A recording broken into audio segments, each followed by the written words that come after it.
सबसे बड़ा नेहरू का रिग्रेट ये होगा कि हम एक सेक्युलर स्टेट से टुवर्ड्स अ थियोक्रेटिक स्टेट बहुत दूर चले गए हैं। और ख़ास करके ये सिर्फ नहीं कि पॉलिटिकल पावर चली गई, आप आम जनता के अंदर what Nehru called poison of communalism, which he said needs to be eradicated. This poison, he said, has to be eradicated. वो poison बहुत फैल गया है। ये एक नेहरू का सबसे पहला रिग्रेट होगा। दूसरा उनका रिग्रेट होगा कि आज़ादी के बाद देखिए क्या होता है, नेशनल मूवमेंट एक मूवमेंट से गवर्नमेंट बन जाती है ना। Indian national Congress was a party of struggle, अब आप यू बिकम पार्टी ऑफ सरकार। इसलिए गांधी जी इसके बारे में सोच रहे थे। वो कह रहे थे कि आज़ादी के बाद we'll have to form some other organisation. ये नहीं कि हम पावर में नहीं रहेंगे, but something else, who is going to fight for the people. तो ये नेहरू का सामने भी ये एक था कि अब नेक्स्ट कॉज जो है, आपको सिर्फ अंग्रेजों से आज़ादी मिली ना, आपको भुखमरी से आज़ादी नहीं मिली, कम्युनलिज्म से नहीं मिली, कास्टिज्म से नहीं मिली, 50 प्रॉब्लम अभी बाकी हैं जो कि नेहरू के आइडिया ऑफ इंडिया के हिस्से थे। And before I go on, I wanted to say just one thing, ये जो आइडिया ऑफ इंडिया है ना, ये जवाहरलाल नेहरू का या गांधी जी का नहीं है। This is the national movement's idea of India, from moderates to extremist like Tilak, ये लाला लाजपत राय या C R Das, to Gandhians, to Patel, to Bhagat Singh, revolutionaries, to socialist, to communist, सब एंटायर स्पेक्ट्रम ऑफ नेशनलिज्म इसके साथ थे। ये 5 पॉइंट्स पे वो साथ थे, कंसेंसस था ये। Correct. Only people who were not part of it were the loyalist and the communalists. ये बहुत जरूरी है क्योंकि एक बार कहते हैं कि ये तो नेहरू गांधी नेहरू आइडिया, गांधी नेहरू नहीं है, ये हमारे आज़ादी के लड़ाई का 100 साल का विजन था। इसके खिलाफ सिर्फ कम्युनलिस्ट थे। To return to your question, तो दूसरा दुख जो उनको होगा कि इस विजन को आगे इम्प्लीमेंट करने के लिए सरकार को क्या चाहिए, एक इंस्ट्रूमेंट्स चाहिए फॉर इम्प्लीमेंटिंग दोज आइडियाज। और नेहरू सोचते थे कि उनके जो कॉमरेड्स हैं, खास करके of the left, the socialist and the communist, will perform that role. शुरू में उनका ये विश्वास था, but historically as it happened कि ऑलमोस्ट आज़ादी के इमीडिएटली बाद they became his biggest enemies. They called him the Nehru, Jawaharlal Nehru, the running dog of imperialism. For example communist उस वक्त एक गलत अंडरस्टैंडिंग में फंस गए थे, इसको राणा डीवे पीरियड कहते हैं। और सोशलिस्ट भी बहुत बिटर क्रिटिक्स हो गए और सब छोड़ गए।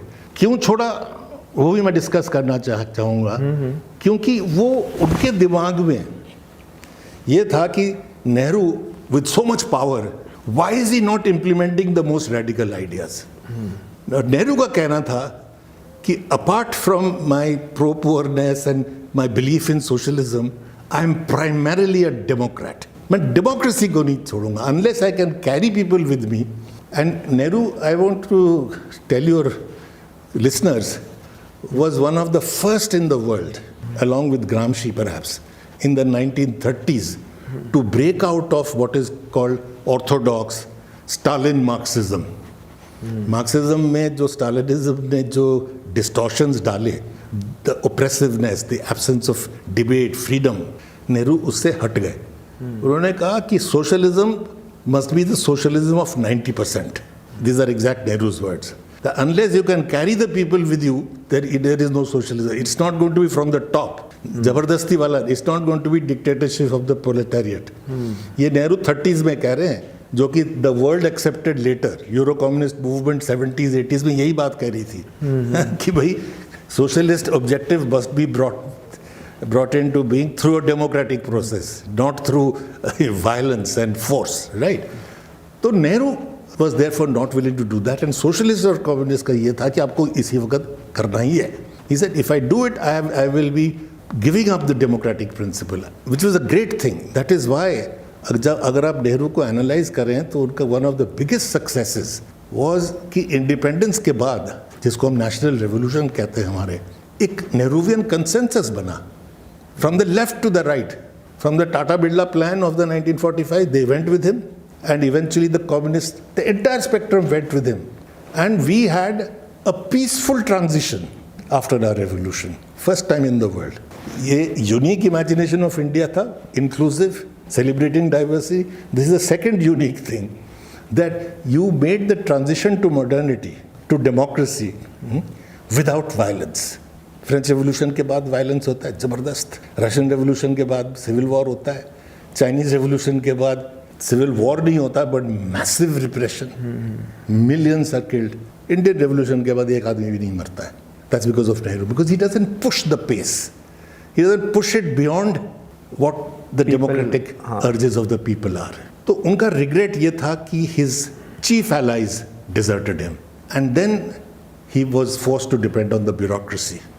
And at one stage, I cannot get you the exact quotation where he says it, but he's reported to have said that one of my biggest regrets is that I had to rely on the bureaucracy. Because as we know globally, wherever the bureaucracy comes into its own, then the bureaucracy feeds itself, and acquires autocratic powers. Whether it is a Soviet Union, socialist bureaucracy or non-socialist bureaucracy, नतीजा वही होता है. तो ये these are 2 or 3 of the main regrets he would have had.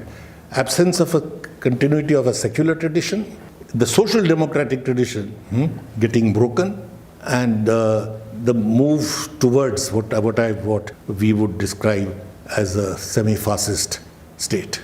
India was an example in the world. और कहीं नहीं हुआ ये. बाय द वे, अगर आप पोस्ट कॉलोनियल किसी भी देश को ले लो, उन्होंने नेहरूवियन मॉडल फॉलो करने की कोशिश करी और थोड़े दिनों के अंदर या मिलिट्री डिक्टेटरशिप आ गई या किसी और किस्म का. This was the only case that it did not happen. It was a unique achievement. No country has made the transition to industrialism with democracy. No country. When Britain industrialised, democracy का तो नाम मतलब सूंघने में भी नहीं आ रहा था. Dickensian condition of the working class rights, कोई चक्कर ही कुछ नहीं था. American rise to capitalism is based on slavery, so where is the question of democracy. Every European country which industrialised did their initial capital accumulation on the basis of which you do industrialization on the basis of what they collected from the colonies. और ये छोटी मोटी बात नहीं, मैं आपको एक figure देता हूँ.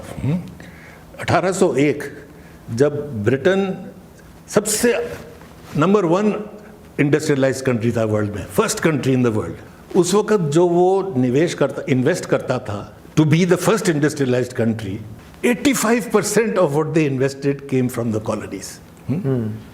तो या तो आप अपने वर्किंग क्लास या पेजेंट्री से कैपिटल अक्यूमुलेट करके इंडस्ट्रियलाइज करते हो, और या दूसरे पीपल के कैपिटल को लेके आप इंडस्ट्रियलाइज करते हो. जब जवाहरलाल नेहरू इंडस्ट्रियलाइज करने की कोशिश करते हैं, ही कांट से कि चलो मैं 2-3 आसपास के छोटे मोटे देशों को तो कॉलोनाइज कर लेता हूँ, है ना, नेपाल ये वो है. So there is no question of colonising somebody else, and there is no question of raising it from your workers and peasants. If you look at the figures of trade union movement from 47 onwards, you will find the working class rights are increasing. And if you look at the peasantry, there is a net transfer of income to the peasantry from 47 onwards till the end of the Nehruvian period. Extraction of surplus नहीं था. Colonial period में करीब 50% of the gross produce of the peasantry was taken away. जो peasant का total produce था उसका 50% या state ले लेता था या लैंडलॉर्ड या मनी लेंडर. 50% सिर्फ उसके पास बचता था. आज़ादी के बाद उल्टा, 50 पैसा भी नहीं, कोई there is no land tax, nothing. Nehru कहते हैं कि this is I am choosing a path uncharted in history which is a fact. And he was able to make that transition, a huge transition.